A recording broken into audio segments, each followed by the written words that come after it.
What is up, everybody? Stud City here, joining us for episode number 8 of the Stud Talk. I'm pretty excited for this one.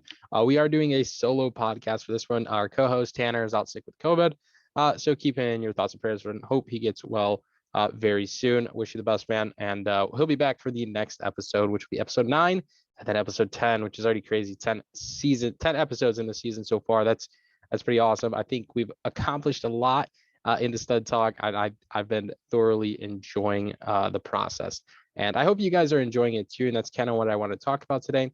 I think today's a good chance for us to talk about Lego, obviously, but also talk about some of the channel moving forward and some of our goals and our achievements. I think it'd be good for the channel to discuss this in an episode. I hope you guys enjoy it. And without further ado, let's jump straight into episode number 8. Now, I'm going to say the first thing going forward, I'm so stoked for this podcast series. I've been enjoying it. I know Tanner's been. I know we had B5 as a guest, and I know we need to bring more guests on. Time management has been very difficult in current life situations. For those of you who don't know, I've undergone a really difficult time in my life. I lost someone very special to me. So if you can keep my family in your thoughts and prayers, I'd really appreciate it. But going forward, we're moving along in life, right? All good things do come to an end, unfortunately. And now, Lego is a big part of my life, right? I mean, I have this channel. This channel means so much to me. The people, the viewers, every single one of you guys means so much to me. And I take it serious, right? It's something I do take serious because it's something I enjoy, and B, it's a community that just is so loving and caring and so giving that I try to give back as much as I can too. And one of the big things is my time, right? I make videos and donate a lot of time, of my personal time, to this channel, which I will always do and always support because, again, it's something I love and I love doing. And that leaves us a goal, right? What is the goal of our Stud City channel on YouTube? And I want to say my ultimate goal is to reach 100,000 subscribers. And I've said that from the start when creating this, and I'm going to stick by that. And I know I got to do a lot of things to get there, right? Like we're at the beginning, right? We're just a little bit over a year into Lego and YouTube alone. Like that's crazy, but we're almost 5,000 subscribers, which is a blessing. It really is. At 5,000 subscribers, we probably will do something pretty special because that's a huge achievement to me. And I know there's a lot of ways to get subscribers, but I want it to be the real deal. Like I don't want a bunch of subscribers from whatever it may be, like free subscribers or something like that. No, like I want authentic subscribers that are a part of this channel, that grow with this channel, and that progressively get more and more, and they tell their friends because they like this channel and the people around it. And I think that's a big thing in building a YouTube channel. It's not just going from 0 to 100,000 within a couple months or something, but in some cases, absolutely, right? You could build an audience quite fast. But this is proven to be slow for me, at least in my experience. And I want to do everything I can to make it a faster growing process, but enjoy the ride. Nothing comes good overnight, right? And I've accepted that. I know that. I figured that out in YouTube early on when we were trying to get to 1,000 subscribers. Now 100,000 is a huge task, and very few people have even done this on YouTube. Not few, but it's a lot harder than it looks. And I want to enjoy the ride with Lego and build this channel to be something great. And I think we're taking the steps to that. The Lego City, when we finally get to work on that, which is coming so soon, guys. I know I did a video. Bear with me. It is so soon. But when we get that with weekly videos of updating it and weekly live streams of working on it, that engages it's a whole different engagement level, right? We're working on a city together. We're building a Lego city together. And in this case, it's going to be from the ground up. Yeah, we have some sets that are pre-built from Stud City 1.0. We're going to call it Stud City 2.0 because of the move. It's going to be from the ground up, and you guys get to have a say. And I have a huge proposition for you guys. I don't want to spoil it. I don't want to I don't want to say what it is before I release a video on it because it's my idea and I love it, and I don't want anyone else to take it. And I think you guys might really like it. I hate to hype it up so much, but it's a great idea and definitely futuristic. It's a futuristic thought by me, and it could flop. It could be no one wants a part of it, but I'm willing to take the risk. I have nothing to lose, right? It's a risk, and I'm all in. I'm all in on it. I love the idea. I talked to one of my Theos, my uncles, about it, who's is not into Lego at all. Not my crazy Theo with the Lego collection. He's a different realm, and he wouldn't understand what I'm doing. But I talked to one of my Theos. He's from California, about this, and he was pretty excited about it. He said that's quite unique, quite interesting, quite different, and I'm bragging about it right now to you guys, and you don't even know what it is. So I won't touch on it, but just know I have that coming. That involves the Lego City. That I have something else in the Legoverse that is also coming to you guys, and that should be here very soon by next week. When you see this video on Friday, that should be here next week. That video will be done. I've done a lot of legwork on it in the nights and in the early mornings just to get it done before my outside of my real-time job. But it's pretty exciting one. Yeah, I spent a good amount of time on it. I hope you guys like it. It's definitely different, unique, and I don't think any Lego channel has anything like it. So those are two big things coming to you guys with a little bit of a time date. So the city, that whole realm is coming probably within a month or two, and then next week to the weekend is going to be a huge release of some Lego news from me. So that is one thing that's going forward. The other thing I would say is live streams. Live streams has been very challenging for me. I actually have not even built Lego, which is crazy. I've been buying up because I do plan to build with you guys. So live streams has been challenging. It has really been. I've been full-time caretaking and working at my household with little time to make videos. And when I did, they're mostly my uncle's collection or our Lego news videos, because I do enjoy doing that as well. So I like to bring both aspects, right? Some builds and then also some Lego news, because I do enjoy both of those. But I lost. Yeah, you lose track so easy. But I'm gonna have a quick drink of water. But again, I'm super excited for those two huge channel-changing events. Is kind of what I'm steering toward. And other platforms, I like to focus my whole time on YouTube. I think YouTube's my focal point. I love YouTube compared to other platforms. So you guys are getting the majority of my time. Of course, Discord, right? Because Discord is YouTube. If you're a part of the YouTube, you're a part of Discord, right? And if you aren't, please join the Discord. It's a free server. It's where literally our channel collaborates and talks, and it's turning into something pretty spectacular. Moving along with the Discord, we are bringing back the monthly mock challenges, where I will participate in each one, and I'll probably do a live stream of the build in each single one. That'll be fun. And we're gonna do a giveaway for those. So we're gonna do it every month. There's gonna be a winner. You win months, right? And that's an entry into the year-end giveaway. So I don't know what the giveaway would be like. Probably just a Lego gift card, something simple, nothing crazy, right? I'm not I'm not Bill Gates, okay? But I do want to give back in ways I can. So a Lego gift card or a set, whatever will work. But I think that's a cool way to build up an audience by having mocks and engaging, like an engaging audience, like to build up friendships in the community. Have these mock contests, we vote on them in the Discord, and then winners will get an entry into the giveaway at the end of the year. So I'm pretty pumped for that. I want to turn this down just a little bit before we continue. It's bugging me.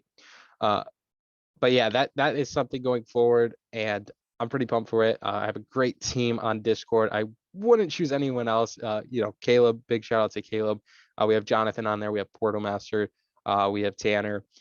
Those guys are great. They do a spectacular job in the Discord server and running that. So huge thank you to those guys. Just a shameless self promo to them, because I do appreciate the work they've done, especially when I can't be there to run some of that part of the server.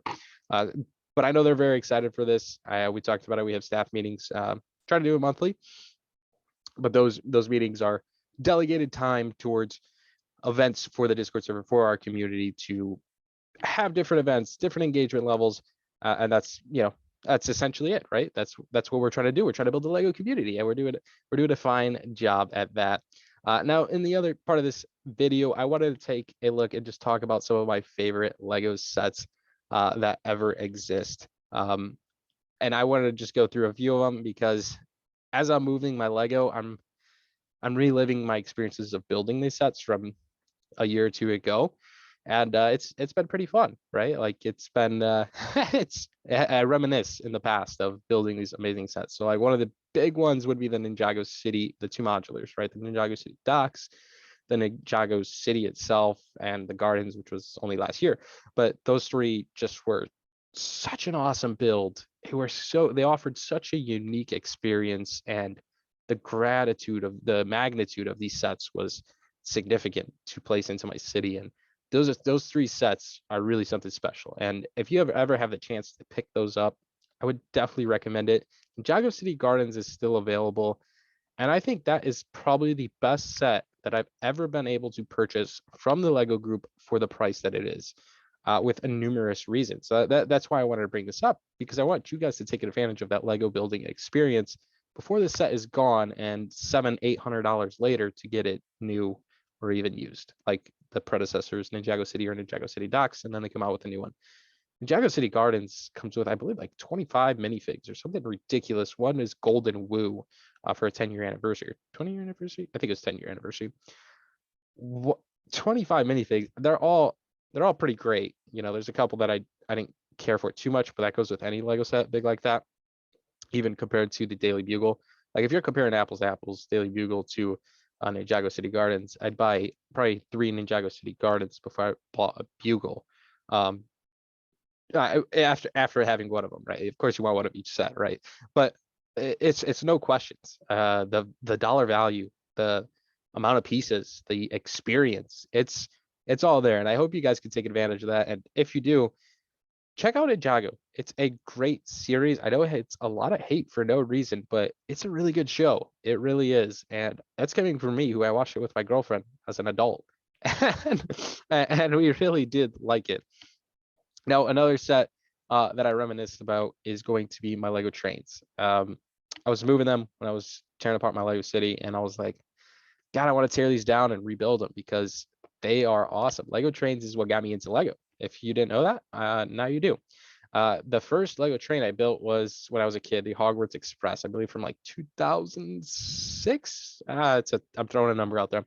But yeah, that Hogwarts Express, that was one of the only Lego sets I had as a kid, one of the very few. Great set. I've always had it. It's always been 100% complete, and I believe it's 100% complete. But it's in our model train room. So there that is. Okay, keep that in mind. And then as I got into Lego, like seriously, actually into Lego, my first Lego train was the City Passenger train. I just was like, I need a Christmas tree train for my apartment at school, and I was like, this thing looks pretty cool. Let's get it. And that's kind of what started it. And then from there, I picked up the Emerald Knight and the Mersk. I was going to sell the Mersk and keep the Emerald Knight to help balance the funds, and I couldn't. I just couldn't do it. I listed it for sale. I had people messaging me, and I was like, I was selling it for like $300 too. I wasn't even asking for a whole lot. You know, you can't find a Mersk for $300. I don't think. I don't know, that I could be wrong, but at the time, you know, that was a year ago. I can't believe I almost sold that, and I built it during the pandemic. So 2020 during the pandemic, and it was like, I will never sell this thing in my lifetime. It's beautiful. It's so different. It's so unique. Let's talk about the Emerald Knight. The Emerald Knight I got, it came with the Emerald Knight complete set, powered up, disassembled. So I rebuilt it. The Lego fan that I got it from he was incredible. He was an awesome person out in Chicago.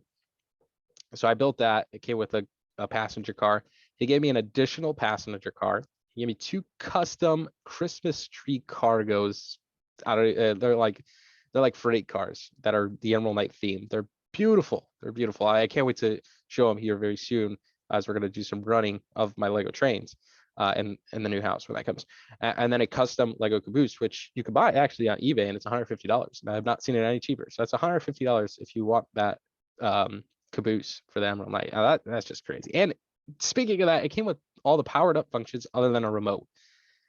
I mean, and I paid $650 for this, and it was all 110% complete. Came with the extra parts from when you transfer it from the actual model train into a powered up train. So all those extra parts, same thing for the Mersk.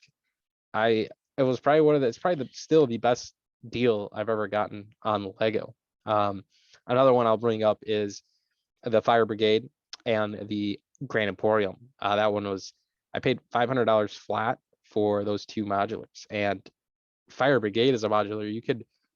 I don't think you can find under $500 alone. So getting the Grand Emporium with it, that was another really good deal. And then another one I'll bring up is the Palace Cinema. I paid $210 flat. And that was another, I think, a great deal. That's essentially around $100 off. And that's pretty awesome. And maybe the modular line is definitely my favorite theme from Lego. Although I love my Lego trains, but I'll just keep those separate as those don't really have their own theme. They're kind of mixed in. You have the Disney train, which is part of Disney, or you have the Lone Ranger set that came out. Or the Christmas train. They don't have a Lego trains theme, so we'll just keep those separate for now. My favorite theme is the Creator Expert, the modular line. Absolutely. So me missing out, right? I only got into Lego 2 years ago.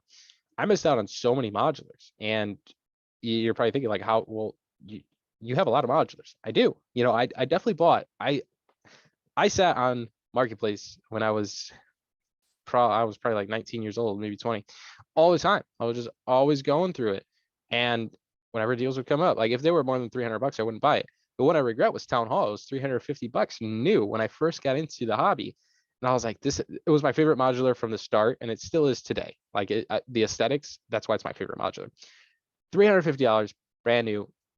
And I just I'm not paying $350. That's crazy. I know this set retails for far less. Like I was not paying a reselling fee. And boy, do I regret it. I could have done nothing with it and sold it for 900 right now. And I would never have do that. I would have built that thing. If we ever get a set like that, that's getting built and getting enjoyed and being in our Lego city. So that was a huge miss for me, in my opinion. I definitely, it was either 350 or 450, but I really want to say it was 350. That's what makes it even more astonishing. And on top of it, it was around 25 minutes from my present day location. Yeah, so it's not like I was driving 2 hours to go pick up this set and be mystery, or it was a used one. No, it was brand new, sealed in box, 350, and I'm like 90% sure it was 350. Yeah, so I mean, yeah, leave me a hate comment below, because it's a rough time. That was a rough time in the Lego history for me. But okay, aside from those, some of my other favorite sets are going to be from Ninjago. I love the mechs, the Ninjago mechs, the big ones. I only have the one, and I'm about to buy a second one. The Ultra Mech. Those, it's just such a unique, different experience for me. It was crazy. It's a crazy build. I love how it looks. They're awesome. They're way better than the dragons, in my opinion. If I was gonna get into, collecting something, I'd collect the mechs instead of the dragons, even though I do have quite a few dragons. But personally, I haven't enjoyed the dragon builds too much. But the mech was a different story. It just brought a whole new aspect to Lego to me. So that's where that stands. And then going into this year, the Speed Champions. I've always been collecting Speed Champions. I've just been kind of in the closet about it. I've never you see sometimes that I post them, but I really don't share those. I don't know why, but I probably should, because I do have a lot of them. And I have a lot of the 6 stud wide ones, and I'm starting to get in the 8 stud wide ones. And I think I'm up to like 4 or 5 8 stud wides, nothing too crazy. But I do have a lot of the previous 6 stud wide ones. So that's a big theme for me going forward. And then I've recently been acquiring some Star Wars sets, and I built my first 2 Star Wars sets, were the X-Wing and the TIE Fighter, the new ones, the smaller ones. And they were a different, unique experience for me too, because I've never built any Star Wars sets other than some battle packs. So for me, those are some big Lego sets that are pretty iconic to me going forward. The battle packs are awesome, right? Some great minifigs. I'm not gonna go crazy with them. I'd probably get between 10 and 20 of each one. If even that. I think I have like 10 501st battle packs, and absolutely nothing crazy, but just to have a few of them, I think it's a good way to diversify your Lego collection. The other one is the CMF series. I'm collecting those. I've got series 16 or 16. I don't know why 16 came out. Series 22 locked in the bag. I do have all of those completed. It was a great series. I actually really enjoyed them. I know they had a lot of hate, but I thoroughly enjoyed them. I loved each. I have them right here. That's why I'm looking. I loved almost all the minifigs. I hated, I want to say 2 of them, or one of them I hated. The other one I was like, okay.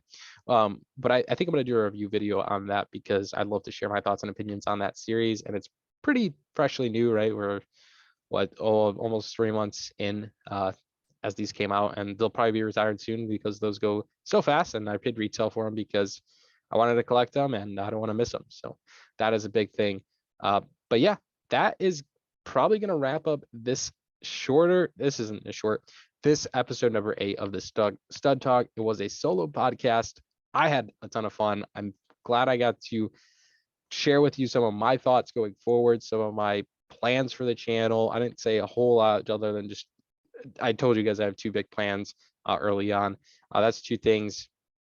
Obviously, we're moving to Lego City. I didn't cover that in the video, but I did it in a previous video. It had a whole video designated to that, and there's going to be more videos on that going forward as well. So I hope you guys are excited for that because it's a new experience for me, right? It's a huge experience for me.